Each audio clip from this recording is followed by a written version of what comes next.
Looking at the gimbal on the DJI Phantom 3 with David and Matt. Pulls out like that. Okay. Tilt the camera up. Put this flat part behind that flat part right there. With that part always aiming down. Right. So this big bulky part is going to go underneath the top of the gimbal here, and then you just slide it over, and there you go. And that keeps it from jiggling around when you're in transport mode. Okay. Excellent. So the first thing you'll, here in the case, they're always right in the front. Okay. If you take care of them, if you don't run into anything, these props can last years. Excellent. But you run into a tree one time, you're probably going to have to replace at least one prop. Sometimes you see these guys making drone videos and they're using their props to hit beehives. I'm not kidding you. Oh yeah, I've seen that too. There's a full set of 4 props in here, and the only thing is they put this little prophylactic piece of plastic around the center, so you'll have to tear that off before you try to screw them on there. Right. But like I said, these they're called stabilizers. Is that what those things are? Those guards, the propeller guards. No, these are prop protectors. This is a third-party product. Although DJI actually sells a similar product, but theirs you have to screw on, and you have to remove screws. Oh. And it's ridiculous. These things, a genius guy came up with it. These things screw on one time to the bottom, very high quality. He makes them on his 3D printer. Okay. And then all these things just slide on and off, snap on and off. Done. Wow. Okay. Now, here's the thing about the props. You notice 2 of them are black and 2 of them are silver. Yeah. That's because every other prop rotates in the opposite direction. That gives the craft stability. Okay. So they all rotate and they're at the same pitch, but they're right. a different direction. While they're rotating in the correct direction, they will provide lift. Okay. But you notice, so the silver ones go with the 2 screws that aren't painted, right? See, right, silver and silver. Okay. And they literally screw on. And then you just kind of hold this and give it just a little bit of tightness. Okay. The motors are designed so that when it starts up, that's a sudden startup. If they were a little bit loose, theoretically, they should self-tighten. Right. But don't rely on that. Right. Yeah, I understand. You always want to make sure they're tight before you start it up. I'm gonna create a checklist like on Excel. Right. And I'm just like they have for aircraft and with the drones and I actually did that years ago, and I can send you mine. You can use it as a draft. Oh, thank you. Yeah, I would love that. Thank you. All right. So you notice on these we spun them on clockwise, and it actually shows you on there. It's hard to see, especially with my nearsighted vision, but it shows you this way to lock, this way to unlock. Okay. The black ones are going to be the opposite. Right. Opposite pitch. And see how this is painted black and painted black? Yeah. And so they will tighten the opposite direction. So now I spun those counterclockwise. Okay. And same thing, tighten.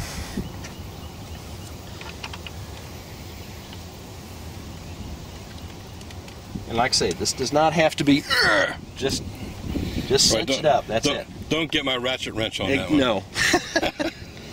All right. So these are always going to stay on here. I mean, if you wanted to, you could take them off, and I think the old screws are in here somewhere. I'd just leave them on. No, I'm going to leave them on. Because if you were going to do something like, for instance, I've done gutter inspections on my house, right? And you're going to get very close to your house. Right. All right. If you didn't have a prop protector on, and this thing barely brushed up against the side of the brick wall, yeah, guess what's going to happen next?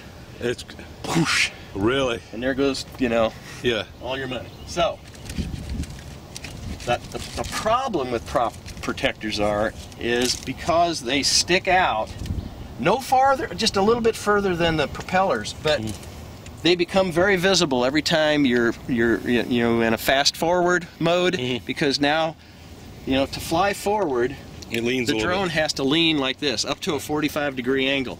Well, now these things are sticking out, and the camera, if you're looking straight ahead, is going to see these. Right. And even when you don't have prop protectors on, right, if you are flying full speed forward, right, and you've got the horizon in the middle of your screen. Yeah. If you look up, you are going to see the moving props. Right. That's why almost all the time when I'm flying and moving forward, I only have a strip of sky visible up at the top. I see. Now, once you stop and you're hovering, then you can go back to having the horizon, you know, halfway down, or, you know, the 1/3 rule, whatever you like to use. So I'll show you how these go on. It's been a while since I put these on, but they just and snap, see? Okay, excellent. So we'll put them on for today, just in case you accidentally tip it over while we're taking off and landing. Now, I bet you don't use them very much because I haven't used these in years. because of the payload too, probably, right? Oh no. This thing could lift 1 kilogram of weight. Really? If you wanted it to. Yeah. You could lift a full water bottle easily. Like, oh, you mean like if not 2. You mean these 12-ounce ones? Yeah, that's going to use more battery power. Right. But these are very powerful motors, Hal. And next thing we're going to talk about, since we're already putting prop protectors on. Now, it's got a pretty big footprint now. Oh yeah, yeah. Prop protectors on. You notice 2 are red and 2 are white. Yes. Okay, this is the Chinese. This company that makes this is DJI. Okay. And their standard is that there's also LED lights on the bottom here, right? Oh, I see. Yeah. They light different colors depending on what the current status. You know, they're going to blink white when it's starting up, and then they go green in the back when it's all locked in and got GPS. But when it's normally flying, the lights in the front are red. Okay. And you go, well, wait a minute, that's the reverse of what in the US the tail lights in the back of the car are red. But right. It also lets you know that it's coming at you. Okay. So that's kind of the point of having the red. So I put the red prop protectors in the front. Where the camera is. Where exactly. Forward position. The prop protectors will also, since you're keeping an invisible line of sight, and since you may be turning left and right, because you can rotate this craft 360 degrees as many times as you want, left or right. Okay. It'll give you, from a distance, the ability to tell which direction your drone is currently flying. Now I'm going to show you other ways of determining that too. All right, so now we got the propellers on. They've been tightened. Red in front. Prop protectors on. Next thing, in terms of safety, I have to tell you that when these props are at speed, if you were to stick your hand in here, it would not be a smart thing to do. These things can cut you to the point where you're going to have to get stitches. Okay. All right, so keep that in mind. This is not a toy from the aspect of how fast these motors are spinning. And I have seen pictures online of folks that there is a technique. Well, say you were extra protection. Okay. So you want to push it down and mash it till it's nice and tight. Now it's not going to fall out of there. See? Excellent. Yeah. The only thing I'm kind of worried about is like when I record video, I usually record at 29.97 because that's what my Final Cut Pro is set up at. Right. You can program that to shoot it at that frame rate also. That's actually, when it says 30 frames a second, it's actually 29.97. Yeah, it is, but it isn't. Whoever came up with that, you know, I don't. No, it was meant for national television standards. Yeah. I don't like it either. Yeah. But everything I've ever shot is at 29.97 is because that's what they didn't allow 30. Adobe Premiere allows 30, which they skip one frame. Again, realize this drone is 4 years old, but it is still one of the best quality camera drones if you're comparing to other manufacturers on the market. Because can you imagine that 4 years ago, this thing was already capable of recording 4K video, not HD, 4K. That's 4 times higher than HD. Right. HD is 1920 by 1080. Yeah. This is 3840 by 1980. Okay. And it can do that at 30 frames a second, actually 29.97. Okay. Okay. When it's in NTSC mode. Okay. Which is what you're going to be filming in. But it can put it in there, right? Yep. Okay, good. But if you want, you can record at 1080p resolution. Right, right. Which is going to use much less memory. Right, yeah. Okay. And some people like that because they're predominantly filming to put things on YouTube. Right. Yeah. Now YouTube, you can actually upload 4K videos now. Oh yeah, I know. Yeah. So yeah, I do it all. I do all the church services in it. The one thing you're probably going to have to find is, like I did, is you're going to want to get an external hard drive. Yeah, I got just one. to store all of your videos on, just like you're putting all your pictures on. Right yeah. now. No. I've been shooting videos for the church. I have an external hard drive. All right. You got your. We need your cable. All right. Optional piece of hardware from DJI called an HDMI output module. Okay. Another $100. So. And on the regular, as it comes out of the box, there's only one full-size HDMI output. I mean, one full-size USB output. And what's HDMI? And then this actually has an additional HDMI output on it. So you could hook this up to another external monitor or something like that. Or TV. Or TV. Yeah. All right. But what you need to absolutely do every time is this goes into the USB port on the left. Right. And it interfaces with the phone. Right. And then this has to plug in to your phone device in the data port. Right. Now, luckily on a USB-C, it's non-directional. Doesn't matter which what way side? Yeah. That I like. Yeah, I like it too. And the lightning port on an iOS is the same way. This is non-directional. That's for the iPod. Yeah. Yeah. Okay. Now you see you got all this crap hanging. Yeah. All right. Get a. I actually went ahead the other day and ordered you 2 1-foot cables. Oh really? On Amazon for like $4. Oh really? Yeah. So. Oh, thank you. Did you really? Yeah. Well, thank you. So they should be here by Friday. I'll bring them to you on Sunday. Okay, I'll give you. Because otherwise, these things are just getting in your way and getting caught on something, or even your own belt as you're swinging around. Right. All right. Now you got to get into your app. All right. You already got the surface to take off on. Is grass. Okay. Because you know there's not going to be any metalwork, rebar under grass normally. Right. I have taken off from a resort before where they had a grassy area. Right. And it kept giving me what you'll normally get is compass errors. I go, what in the hell is the problem? I'm taking off on a grassy area. No, it was sod put on top of a concrete building, which was an underground garage. Oh, no. So there's rebar everywhere. Oh, wow. Now, most asphalt parking lots do not have rebar in them. Right.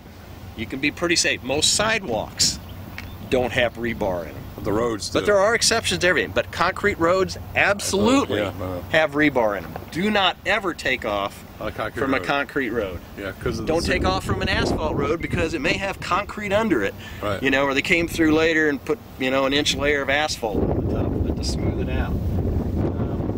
So taking off is the best place to take off is usually from grass. From grass, and I recommend you go onto eBay or something and getting you some kind of a helipad. Okay. Because the nice thing is, even if the grass is 6 inches tall, you put this on top of it, it mashes everything down, and because you see, even though this thing stands up 6 or 7 inches tall, look where the camera is. Oh it's a ½ inch off the ground. Right. So you gotta realize that. On the Phantom 3, I was able to order this special, again, third-party piece of gear. Yeah. And it just provides a little bit of protection, but like if you were coming down on a rock or something, at least it would keep that from mashing into the camera. On their later cameras, their later drones, the Phantom 4 and the 4 Pro, they got so many cameras on the bottom of the drone, you can't put anything down here because it interferes. Right. Main camera, this is your recording camera, 4K camera. Right. But look, if you look on the bottom, you've got 2 sonar ports. One sends out a sonic signal, the other one receives it, and then that little dot right there is a black and white camera. Oh, it is? This is part of what's called the visioning system. Right. If you were inside a building, you're not going to be able to pick up GPS satellites because the GPS receiver is up here in the top case. Okay. All right? Aimed up in the air. Any kind of a building, house, especially anything with a metal roof on it, is going to completely shield GPS signals. But every once in a while there may be, like in a gymnasium or something, if you have permission, you may want to film inside a building. Right. you can actually safely do that with this because of the vision positioning system. Right. It uses the sonar to tell it exactly how many feet off the ground it is, accurate up to about 30 feet high. Okay. And then the camera is looking for patterns on the floor. So, in a gymnasium where you got all the black lines and stuff, perfect. If you were in a house that had grout lines, it would work great. If you were over a perfectly flat white marble surface that had no texture to it, probably wouldn't work with the dam, because if you're here, it looks the same as if you're here, and it can't tell if it's drifting. Right. But here, see, even all these lines and cracks and colors, it can see all that. Right. So it's looking for a surface, so that's why it's important to have the heliport. Right. So, and that's another useful thing. If you're taking off, it'll help hold it in position. I'll buy that from you, unless you... Well, no, I actually use that every time I go out. I believe that. I've had this thing for about 3 years. Okay. It only cost like 15 bucks. Okay. And it used to have legs on it. Uh-huh. I took the legs off because they're just kind of a pain in the ass. Yeah. You know, the idea was to get it above the grass level. Right. But those sensors can actually tell the difference between 6 inches high and ground, and every once in a while it would see this as sitting on its leg as an obstruction. Oh, really? It'd say not safe to land. Wow. And I go, but I want you to land. Right. Since I want to teach you good practice, we're going to go out in the grass. Okay. Let's go over here. And it just happened to me. When you're squeezing this in thing, make sure nothing is pushing on one of your buttons. Right, yeah. So this thing, I happened to get it right in between the two buttons. Yeah. But this thing up here was pushing down on the power button. Right, okay. So I kind of had to offset it a little bit to the left. Okay. And now, no problem. Okay. Still have access to all your buttons. Okay. Okay. All right.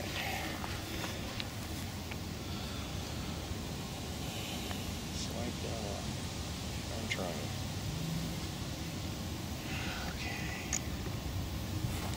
Step one. Let me watch this. Okay, turn your remote controller on. This and the battery on the drone start the same way, and at first you're going, why did they do that? Well, I don't know, but you press it once, and then you press and hold, and then all 4 lights come on, and then you're done. Okay. If you just try to press it once, it's never going to come on, and you're going, oh, it's broken, it's this. No, you have to press, and then within a couple seconds, press and hold until all 4 lights come on. Okay. And now they stay on. Okay. This is also your battery meter for this. It's kind of hard to see in bright sunlight, but if you put it in the shade, this is good for about 10 flights. Okay. If not more. All right. Okay? All right, so now this is on. That means this is already sending a signal out, ready to link with the drone. And the remote controllers and the drones are linked with a code. Okay. Once that code is set, you don't have to change it again. But if for some reason this thing would you know, like if you damaged your drone and they had to send you a new one, or you know, or something, or you got it repaired, and they do repair broken drones. I mean, you'd be amazed what kind of damaged drones they can whip back into shape. They sent a tow truck over here. I know, you box it up and send it in, and 4 weeks later you get that. Same way. You press it once, that just shows you the battery level. You always want to make sure, do I have a full battery? Yes. Check it again. Yes, I have a full battery. Okay. So now to start it, I'm going to press it and then press it again and hold it in until all 4 lights come on. Okay. And now you look at the gimbal. It's spinning around. It's calibrating itself, and you'll hear those tones. Dee dee dee dee. Means it's ready to go. To work with several different models of DJI drones, and for instance, when it came up, it's showing a picture of the Inspire. Which is their big one with the folding legs. I actually have that one. But you notice there's 4 dots? See, and now we're in the Phantom 3. But there's actually multiple kinds of Phantom 3. It actually has already picked the right one, the Phantom 3 Professional. But if you put that, see, there's the Phantom 3 Advanced, the Phantom 3 Standard, the Phantom 3 SE. So you want to make sure it's on the Professional. And now this is the first time, so it's saying how to connect. Turn on the remote controller, turn on the aircraft battery, connect your mobile device, enter camera view. Okay, so go back to the equipment page, and now we got completely out of the app.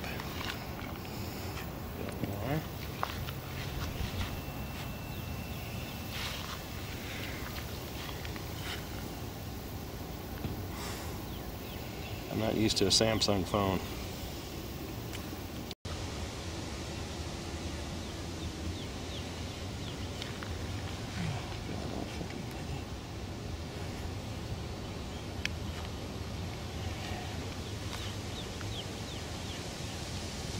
Oh, it still works.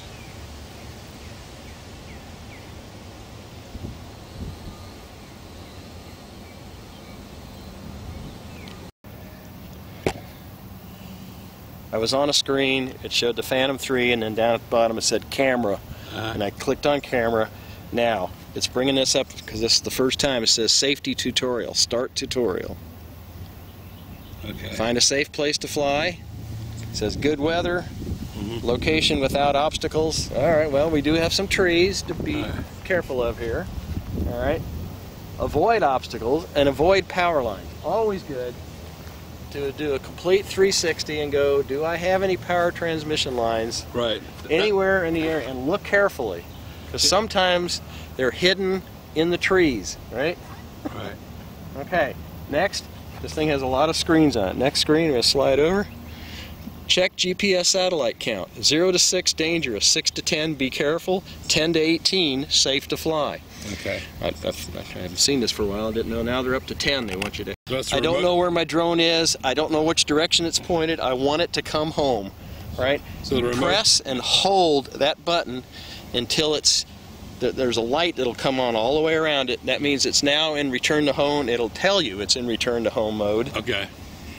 But you have to make sure that the drone will not hit something on the way back home. There is an altitude in the settings that you can set. And what you want to look around is, what is the highest object around here? You go, well, I got some 30-foot trees, I got some 50-foot trees over there. Maybe to be safe, especially if we're going to fly over like that tree way over there, maybe I should set that to 100 feet. Right. So if you hit return to home, the first thing the drone's going to do, it's going to go straight up in the air until it gets to that height. Then it will turn towards the home point, which it records every time it takes off, and fly straight towards home point, descend, and land. All right. So right now, the altitude. You never want the antennas touching ever. Also, always should be parallel to each other.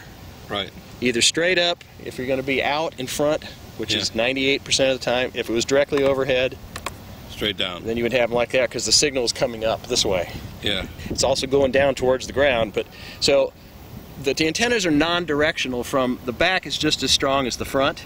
Okay. Okay. So don't ever. But you should always be facing your drone and shifting your body as you're moving it, because your body is a block. So even though the signal coming out this direction is just as strong, well, now it's got to go through your body. Right. So if it was behind you, it'd be stupid to be standing like this. Right. You need to be watching it, so you need to turn your body, and if you're going around in a circle, you just keep turning. Okay? Now we're going to go, we got the antennas adjusted to the correct angle, start flying. Now this is actually bringing up your actual screen. There's a lot of information on this app. We got to figure out how to get rid of your text buddy photo down there. Aircraft status. One thing we can always check is to make sure we got the latest firmware. Okay. Actually, get out. Okay. Now we're in the main camera mode, and look, you're actually seeing a live image coming off that camera. All right. Main controls, Hal, on the left. Okay. This is called the throttle, but it's also, if you push it straight forward, it means it's going to go up. Okay, so the left is the throttle. Push it forward, it goes up. Okay. You pull it backwards, goes down. Right, okay. And it can go fast in both directions. Right. So don't just go, okay?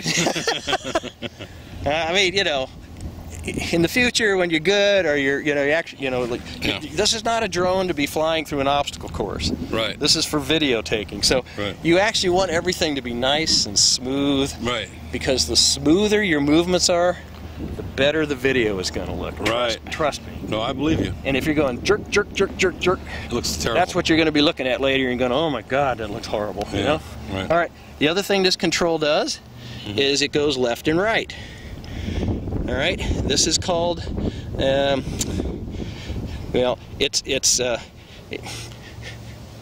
I call it what it is. It's turning. So okay. if you go this way, the aircraft is actually going to rotate. If the stick is straight up, it's going to rotate counterclockwise if you're looking down from the top. If you go to the right, it's going to rotate clockwise. Right. This is how you turn while you're flying. Okay. So this stick over here is forward, backwards, right. up to 38 miles an hour in either direction. Right. Okay. It can also fly directly left. That's called a roll maneuver. But the same thing is happening. This stick on the right corresponds directly to how this aircraft is tilted, right? So if you push the stick forward, it's going to go like this, which means it's going to fly forwards. Right. If you pull the stick towards you, it's going to tilt the aircraft this way. And go towards it's going to fly backwards towards you. If you tilt it to the left, it's going to tilt up to 45 degrees that direction. Okay. It can go 38 miles an hour to the left. You should always aim your controller in the direction of the drone? Well, but the direction is relative to the position, because your drone could be like this. Right. Aimed at you. Yeah. Now if you go forward, which direction is the drone going to go? Right at you. Right at you. Right.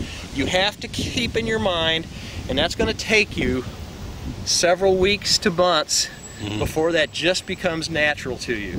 Okay. But everything, just like if you're in an airplane, everything is relative to the airplane. Trouble is, you're not sitting in the aircraft anymore. Right. You're in a stationary point sitting at ground level. Right. So as far as the aircraft is concerned, when you push this stick forward, it's going to go forward. But that's whatever direction the front end of the plane is currently pointing. Okay, excellent. Bingo. All right. So, again, on the left, if I push it forward, what's that going to do? It's going to come right at you. No, no, it's going to go away from you because the red's... No, this is the one on the left. Okay, if I go forward, it's going to go that way, away from No, me. this is the stick on the left. Yeah, okay. This, if you go forward, it's going to go up, Oh, okay. up, All right, up. down. Okay. So, when you're first taking off, this is going to be your important stick, Yeah, because the you're going to left want to go up. Okay. Okay? The right one is for forward and backward. Exactly. And horizontal. This is You for can vertical. reverse those. Yeah. If you want to, No. but No. I just recommend, this is funny, this is actually called the second position, stick position 2, Okay. but it's the default. Okay. I don't, you know, whatever. But I suggest you get used to that, all right? Yeah. And now, are you right-handed? No, left-handed. Oh, right-handed, yes, I am. Okay, all right. Well, then that actually makes more sense, because this is the one you're going to be spending the most time with. That's forward and Forward and backwards. That's horizontal. Right. Travel. Exactly. This is vertical travel. Horizontal only. Right. Yeah, yeah. Forward, backward. Of course, you can do both things at the same time. Right. Yeah. Right. You can be going up and forward at the same time. Trajectories, yeah. You can also go. Let's say you wanted to go up, but as you're going up, be turning to the left. Well, then you'd go like that, right? Yeah. So now it's going up because you've pushed it a little bit forward, but you've also got it off to the left, which means the aircraft wants to turn like this. Ah, okay. Gotcha. And we'll see it at ground level exactly what those do, and Okay. it'll become much more natural to you. Okay. All right, the last final important control for a videographer. Okay.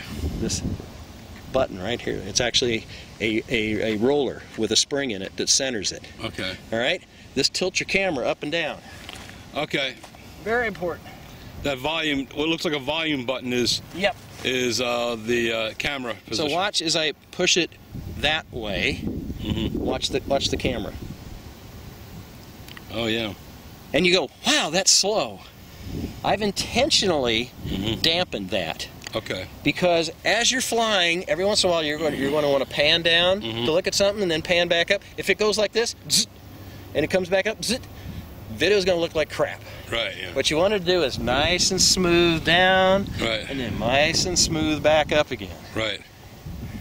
You can always change the speeds in the editing if you need So to. we'll start out with it pointing straight ahead. You've actually got programmable buttons on the bottom.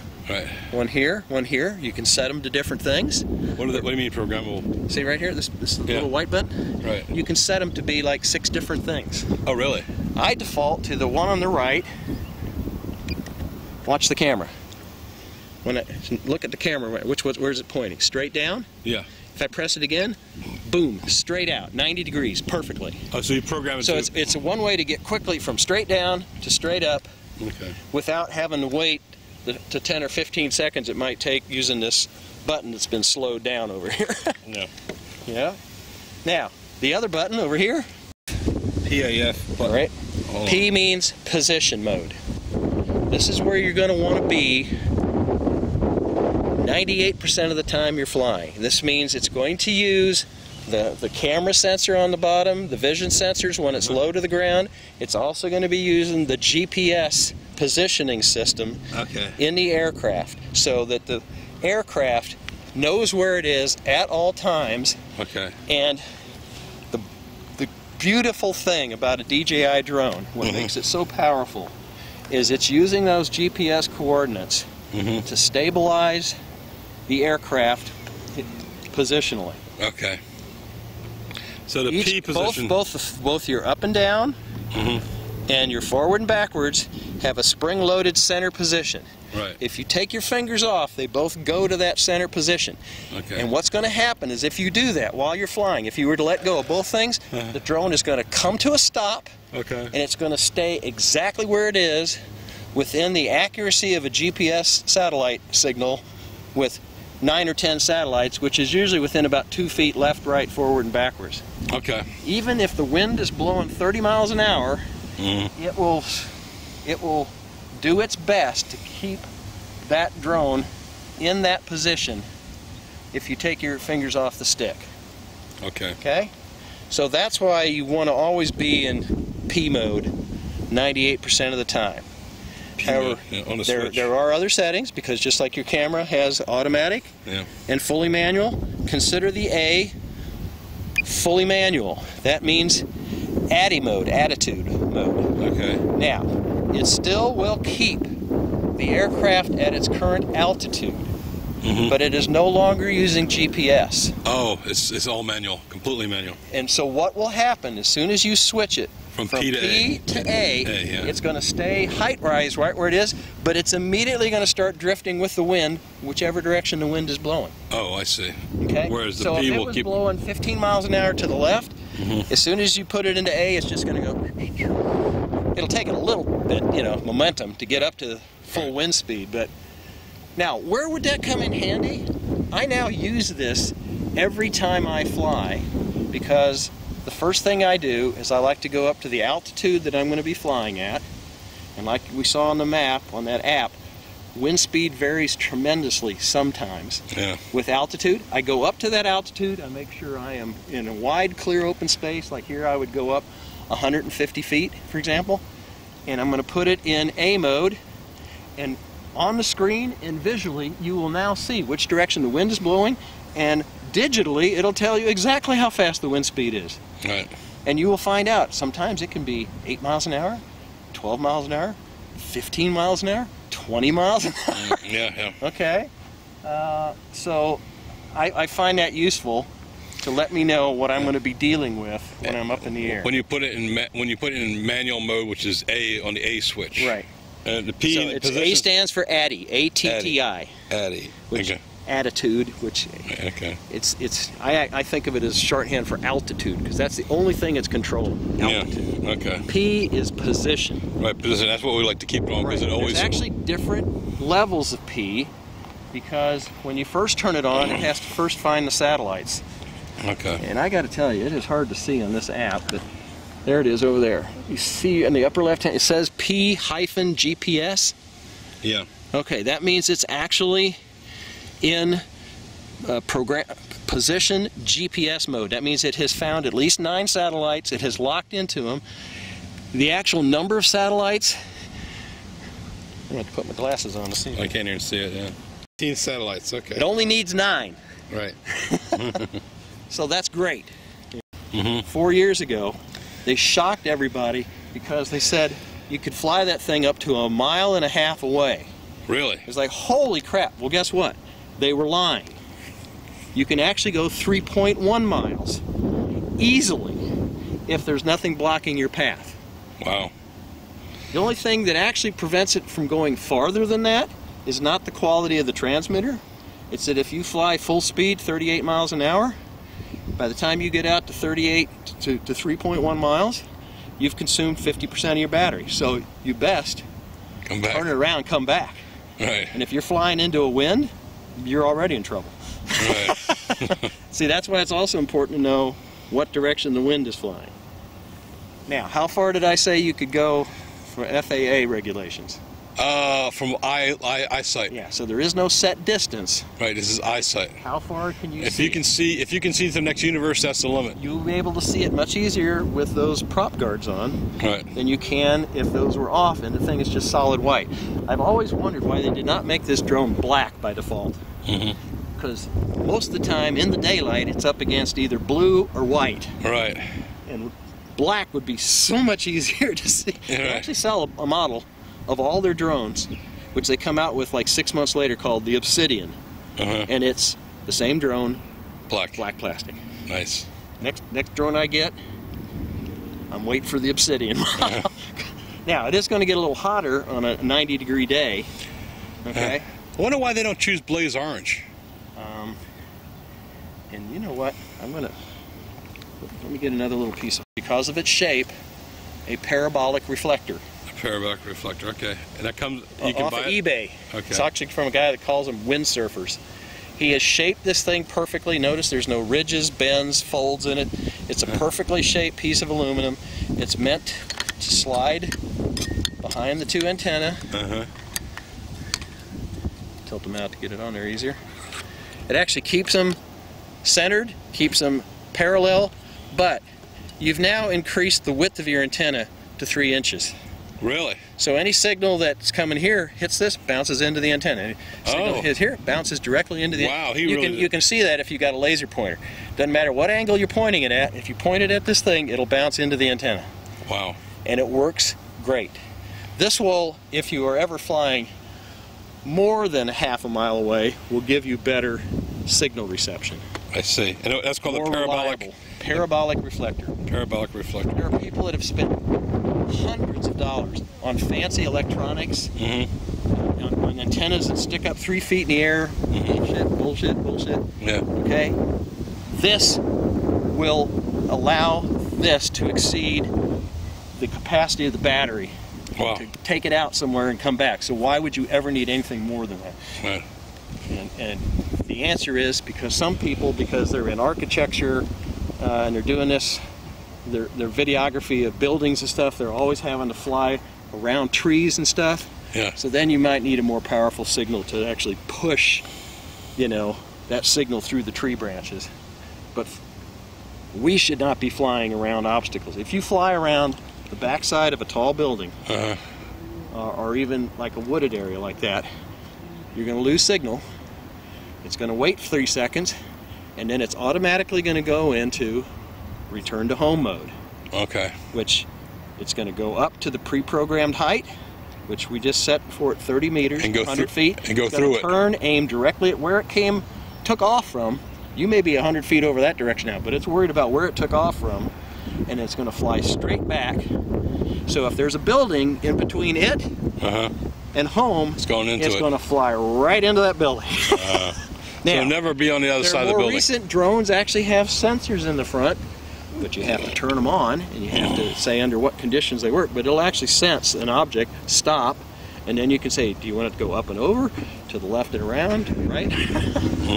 That's why these things can cost $2,000 now. Yeah. All that fancy shit.